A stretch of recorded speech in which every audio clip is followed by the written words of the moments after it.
Shaking. Did you shake Wayne's hand? It's too late now. You held the door open for me. All right, yeah, have a seat. Please introduce yourself. So I'm Richard Lee. I'm a sophomore, and this year I'll be running for event coordinator. Okay. So why do you think you would make a good event coordinator? Well, actually, I kind of have a little bit of experience doing what event coordinator does. Can you So- elaborate a little bit? Yeah. Yeah, back in 8th grade, I was voted class president in a school in China, because I went to school in China. And really, back then in middle school, as a class president, you didn't do much, because then the teachers didn't want to trust middle schoolers with any kind of, real influence. So basically, the class president was just responsible for, coordinating school dances. And so I do have experience of coordinating like events and stuff. And then also I have experience of being blamed as the president usually is blamed for stupid things that other people might do. So Is this in a club or? yeah, this was class president in 8th grade. So you may not know this, but our Key Club has a lot of, we do a lot of things very independently. We are responsible for almost all the coordinating that we do. How do you feel like you would fit into the role of event coordinator if there wasn't someone presumably to take some of that responsibility? You mentioned that you were responsible for coordinating school dances, but that's all you pretty much did because you didn't have a lot of other freedom because the administration didn't give you that power. How would you take the initiative as the event coordinator to sort of and work without an advisor?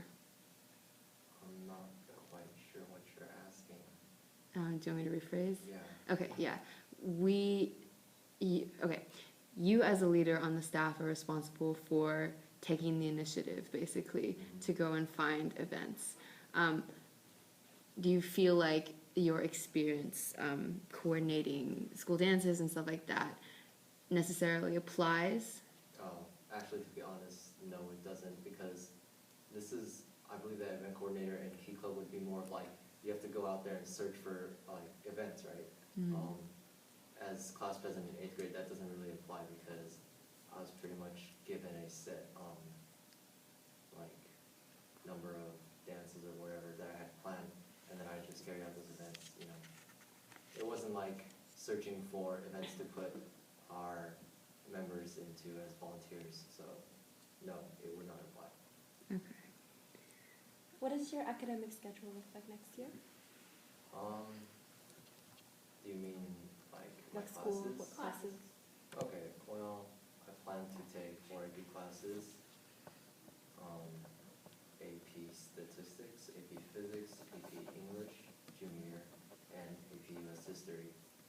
I plan to take Academic Decathlon, and my last class is undecided yet. I might take another AP Science, AP Bio, or I might stick with French 3.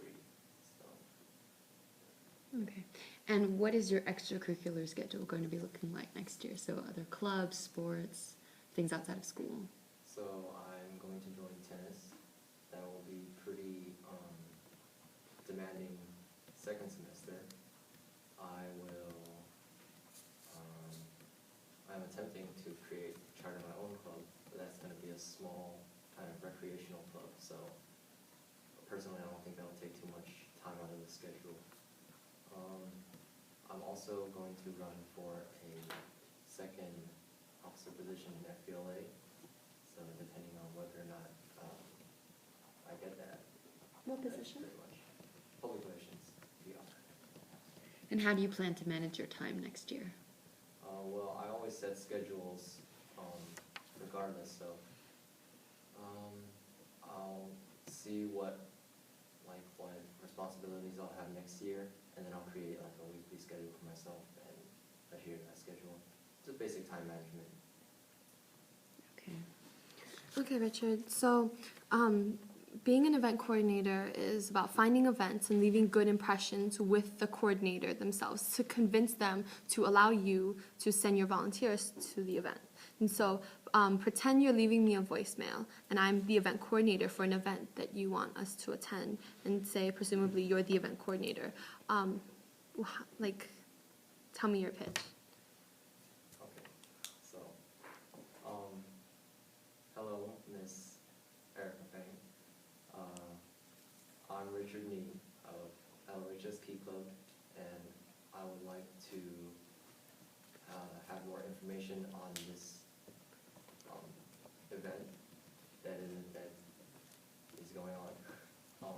I was wondering if you would have any spots available for our LOHS High School Key Club volunteers to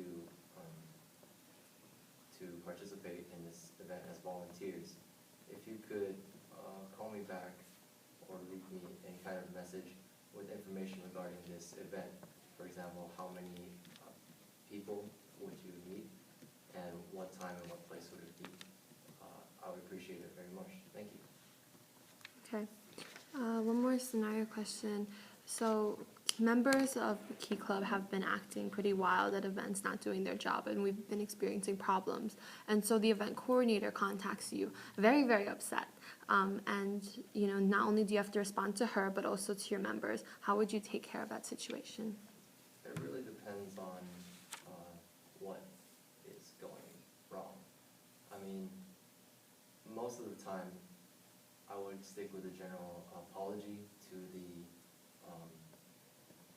event coordinators of the event, and then as to the members who've been causing mischief or whatever, acting wild, I would personally approach them, presumably with other staff members, and sit them down and talk to them about this issue of whatever they're doing.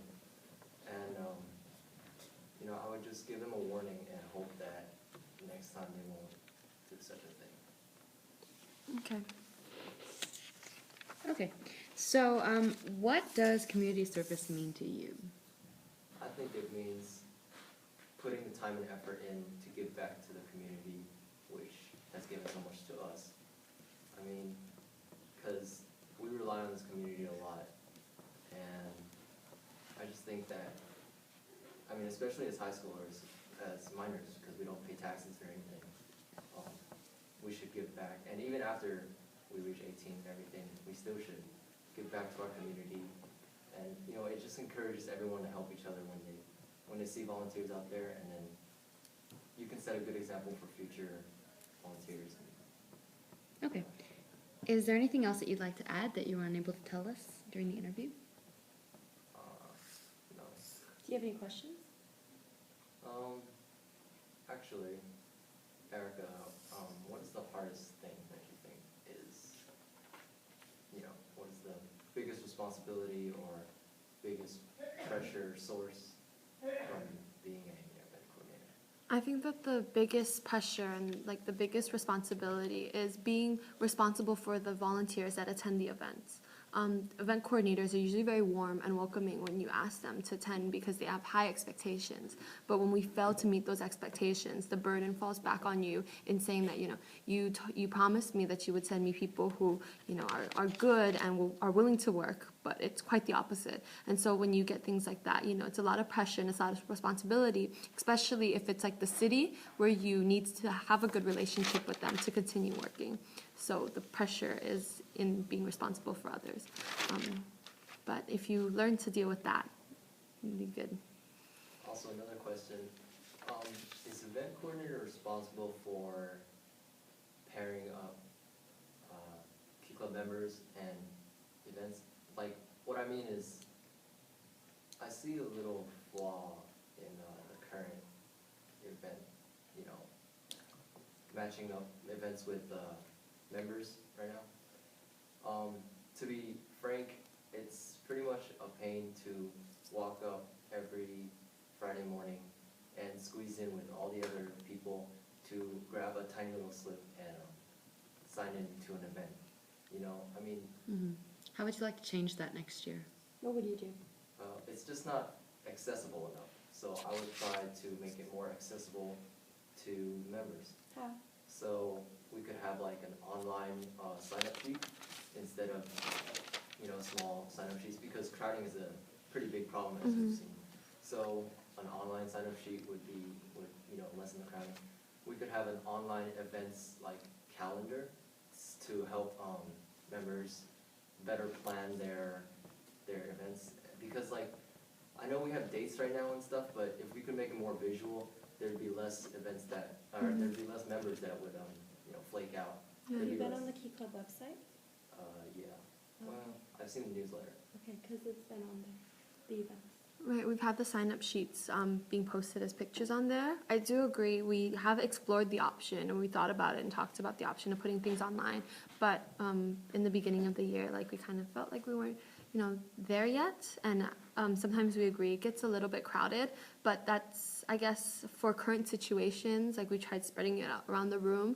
That hasn't worked so well. People want to get to certain events. So having it in one place is, I guess, not the best option, but it's the best option right now. So, So maybe you can come up with an alternative later on. yes. I have a question. Do you feel like because of the fact that there is crowding that you're missing out on any opportunities, like you're kind of discouraged or anything? Actually, to be honest, yes. And I've talked to some of the other Key Club members, and to be honest, they also said yes. Because of all this crowding and how difficult it is to sign up. I mean, it might not sound difficult because all you have to do really is go up there and put your name on a paper. But the crowding and like the small slips of paper and the member limits and everything, it discourages from, enthusiastic signing up. So what could you do next year to specifically target that problem? Well, I mean, we could make Facebook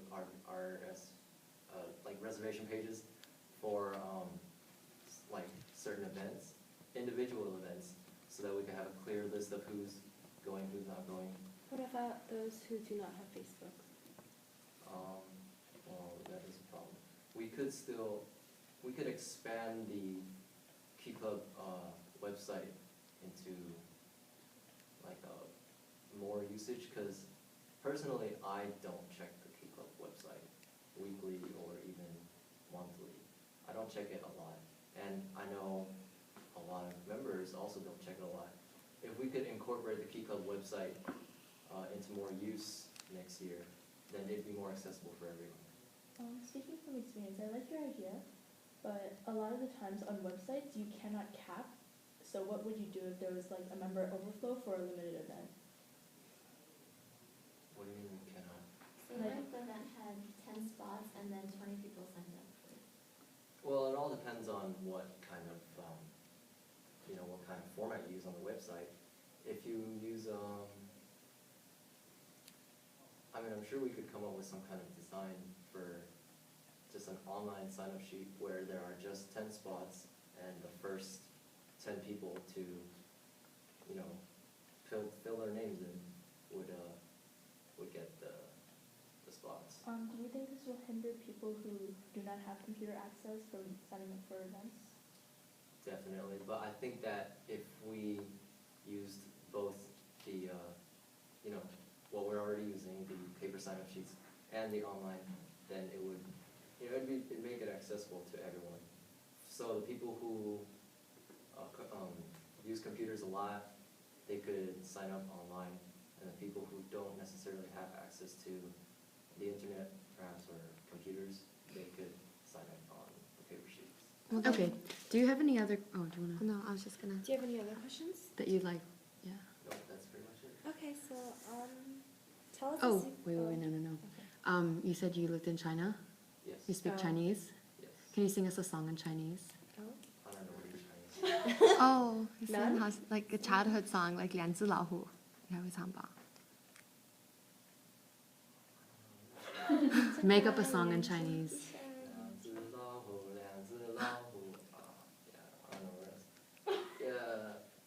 哦，好奇怪，好奇怪，一只没有 Eyes. 眼睛，一只没有耳朵， what's the last 真 one? 奇怪。 Oh, 真奇怪，真奇怪。 Okay, Thank you. Thank you. Thank you.